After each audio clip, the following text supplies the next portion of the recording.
बारामतीत झालेल्या विमान अपघातात अजितदादांचं निधन झालं होतं. पण खरंच हा अपघात होता की घातपात होता, हा प्रश्न लोकांना पडला होता. पण आज अचानक सीआयडी तपासातून अशी नवीन माहिती समोर आली, ज्यामुळे ज्या लोकांच्या डोळ्यातून पाणी येत होतं त्या लोकांच्या डोळ्यात आता प्रचंड राग दिसायला लागलाय.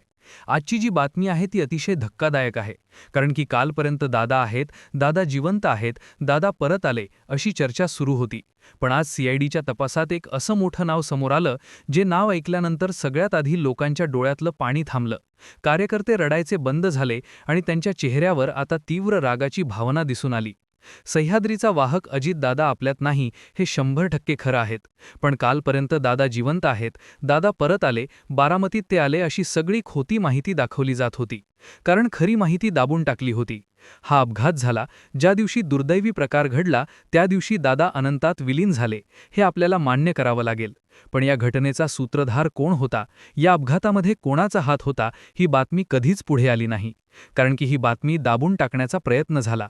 लोकांना फक्त दाखवण्यात आलं, दादा जिवंत आहेत, दादा येणार, दादांचा चमत्कार झाला असं दाखवून लोकांचे दुर्लक्ष करण्याचा प्रयत्न झाला. पण खरा मुद्दा बाजूलाच राहिला. तो मुद्दा होता या अपघाताचा सूत्रधार कोण, हा अपघात घडवण्यामागे कोणाचा हात होता. आणि अखेर सीआयडीने या सगळ्या गदारोळात असा एक तपास केला आणि या तपासात असे काही मुद्दे समोर आले, ज्यावरून तो मास्टरमाइंड आता समोर आलाय. मास्टरमाइंडला पकडलंय, बाहेर काढलं, ज्यामुळे राज्यात खळबळ उडाली. कालपर्यंत सगळ्या बातम्या आल्या होत्या, त्या सगळ्या बातम्या खोट्या ठरल्या.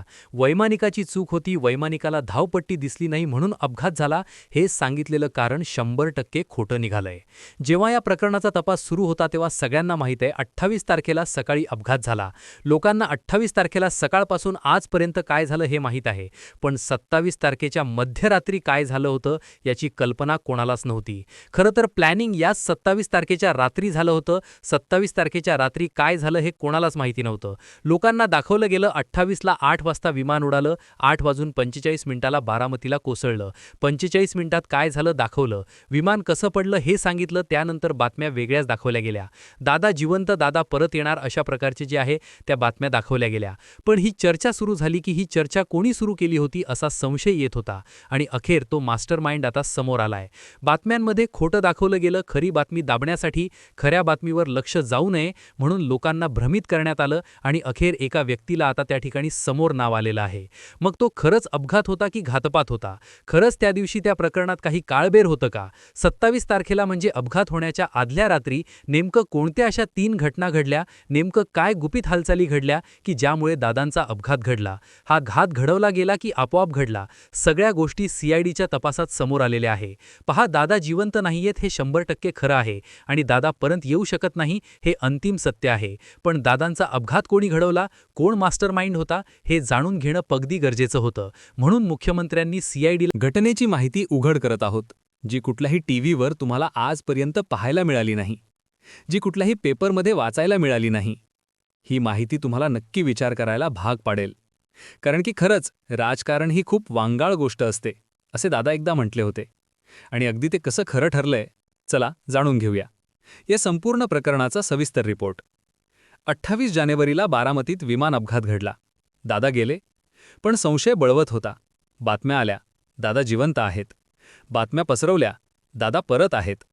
पण खरा गेम झाला तो आदल्या रात्री, म्हणजे 27 जानेवारीला. 28 जानेवारीला काय झालं हे सगळं माहीत आहे. पण 27 जानेवारीला देवगिरी बंगल्यावर काय सुरू होतं याची कल्पनाच कोणाला नव्हती. अजितदादा 27 तारखेला त्या दिवशी नेहमीपेक्षा थोडे जास्त शांत होते. त्यांच्यासोबत असलेल्या एका विश्वासू कर्मचाऱ्याच्या मते दादांनी त्या दिवशी सगळ्या कामे वेळेत पूर्ण केल्या. त्यांनी आपल्या ड्रायव्हरला बोलवून स्पष्ट सूचना दिल्या. उद्या आपण सकाळी 5 वाजता रस्ते मार्गाने साताऱ्याला निघायचं आहे. गाडीची तपासणी करून ठेव. दादांना रस्ते प्रवास प्रचंड आवडायचा. गाडीतून जाताना वाटेत लागणारी गावे, तिथे भेटणारी लोकं, सगळ्या त्यांना आवडायचं. ड्रायव्हरने सर्व गाड्यांची पातळी तपासली, टायरची हवा चेक केली. सगळं झालं. पण रात्री 10च्या सुमारास दादा आपल्या बेडरूममध्ये जात असतानाच त्यांच्या मोबाईलची रिंग वाजली. आणि इथूनच या कथेचं रहस्यमय वळण सुरू झालं. तो फोन कोणाचा होता हे आजही एक मोठं गुपित आहे. पण तिथे उपस्थित असलेल्या एका सुरक्षा रक्षकाने दिलेल्या माहितीनुसार फोन उचलल्यानंतर दादांच्या चेहऱ्याचे भाव अचानक बदलले. जो माणूस काही वेळापूर्वी शांत होता तो अचानक अस्वस्थ झाला. फोनवरचा संवाद जवळपास 15 मिनिट चालला. दादांचा आवाज मधून चढत होता, तर ते गंभीरपणे ऐकत होते. इतकी घाई करण्याची गरज का आहे, मी परत आल्यावर बघतो, हे दादांचे वाक्य त्या सुरक्षा रक्षकाने स्पष्टपणे ऐकले. पण समोरून कदाचित असा काहीतरी दबाव टाकला गेला की दादांना आपला पवित्रा बदलावा लागला. फोन संपल्यावर दादांनी लगेच मंत्रालयातील एका वरिष्ठ सचिवांना फोन लावला. विषय होता एका विशिष्ट फाईलचा.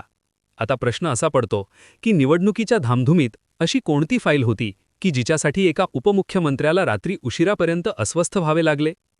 इकडे देवगिरी बंगल्यावर दादांची अस्वस्थता वाढत होती. त्यांना सांगण्यात आलं, ती फाईल